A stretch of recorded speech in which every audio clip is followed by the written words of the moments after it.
Oh my, what is going on, everybody? Welcome to the BS Gaming channel. Today we are checking out possibly one of the most original drift cars that you could still do in 2021 and moving forward until these litter the drift scene.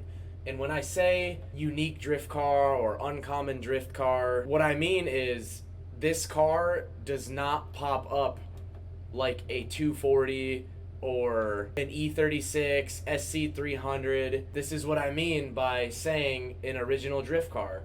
You definitely do not see Catfish Camaros as drift cars.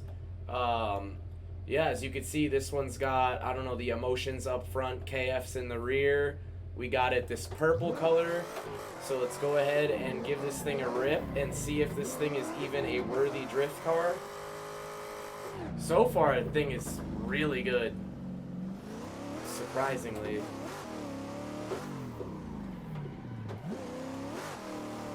A little bit boggy. NAV8.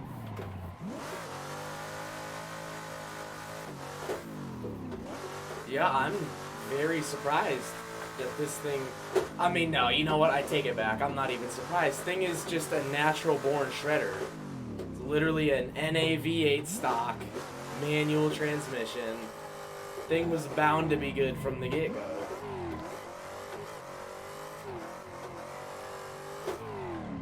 So, yeah, I don't know how long it's actually going to take for these things to actually start popping up, like, in the drift scene. I wonder if we're ever going to see them at events. I think, don't quote me on this, but at this moment in time, I'm almost positive you can get one of these for like 10 grand, maybe 12 grand, something of that nature. They're not super ultra mega expensive for the performance that you get in comparison to like S13, let's just say, or S14. You're getting a pretty good performing car. Like a Kooky with an SR with nice wheels and clean bodywork is going to be $22,000 nowadays. So if you could get one of these for 12, even 15, if it's super, super clean, I feel like that's still a good deal. Yeah, so it's definitely not the most powerful car we've driven on the channel. Like, that was all bog right there. Yeah, so it's definitely got a little bit of bog in third. Maybe I can mess with the ratios, but this is 100% stock out of the box. I didn't really want to mess with anything yet. Not until we got a solid feel for this thing. That was absolutely terrible. I do apologize. It's funny because I'm making this video, oh, the most original drift car, blah, blah, blah, but I can't even drive it. Like, how do I word it? I'm, like, not giving this thing a good example. I feel like I just need a second with it. It's just, like, it just feels so low horsepower compared to, like, the A90 and stuff. It's gotta have just a stock LS with, like, an exhaust and an intake, because that's exactly how it feels.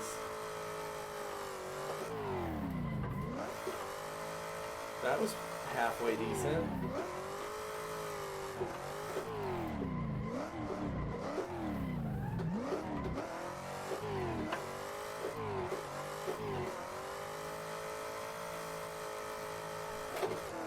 Yeah, comment below if you think that these will ever be a common car in the drift scene.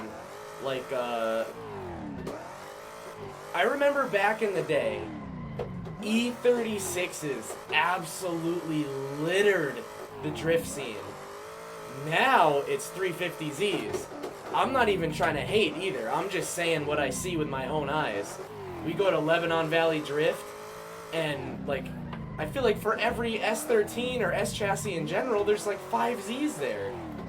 When we went the last time, when Kyle's cam angle sensor died, I could have sworn the entire park was just full of 350Zs. And hey, I'm not complaining. 350Z is a good chassis. It's a nice car to start with, but I don't know. They're kind of an eyesore, just like E36s were back in the day. Now that the Z has become more popular. There we go. I'm like trying to conversate with you guys and get laps in at the same time. It sometimes doesn't work well when my brain doesn't want to compute.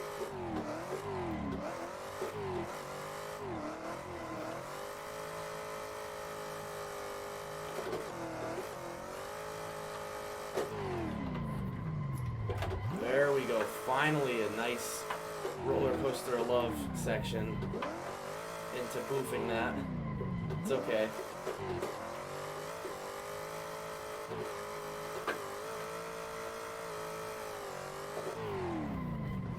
Oh my, that was definitely a straight wall ride.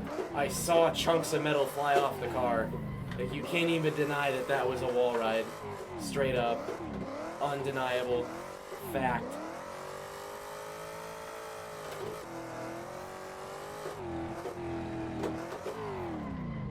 That was junk.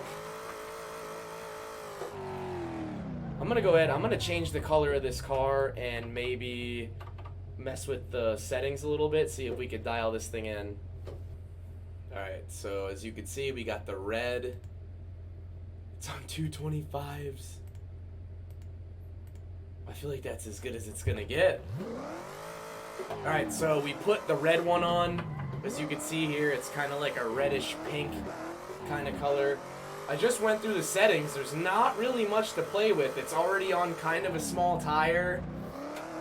There's no turbo, no supercharger, none of that to mess with. So this is actually kind of a good car to like practice being a good driver with, believe it or not.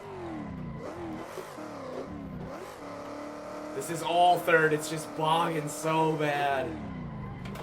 Back down to second.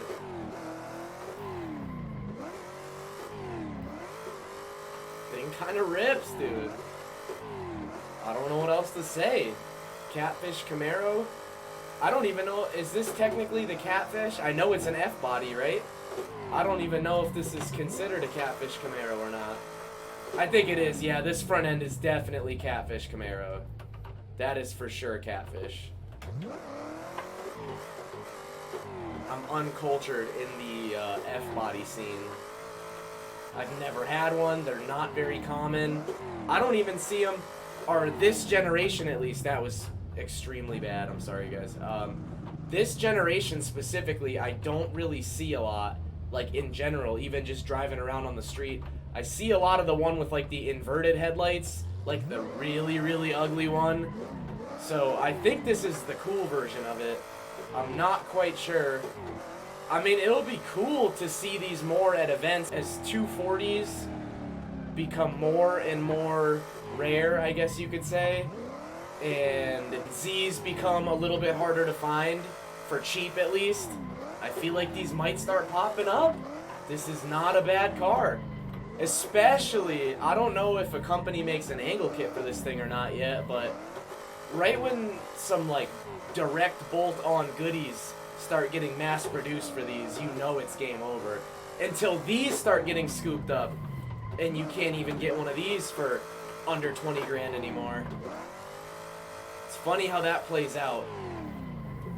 We'll see though. Damien claims that the first gen FRS is going to become the new 240. So we'll see if his theory holds true. I kind of believe it. Alright guys, I hope you enjoyed this video on the BS Gaming channel.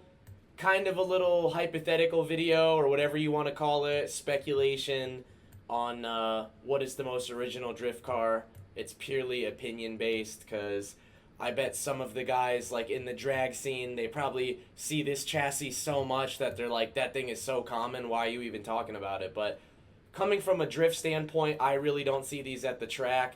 Comment below if you've seen one of these at the track, especially this generation with this exact front end. Yeah, don't forget to like, comment, subscribe. I hope you guys enjoyed this video. Stick around for the next one.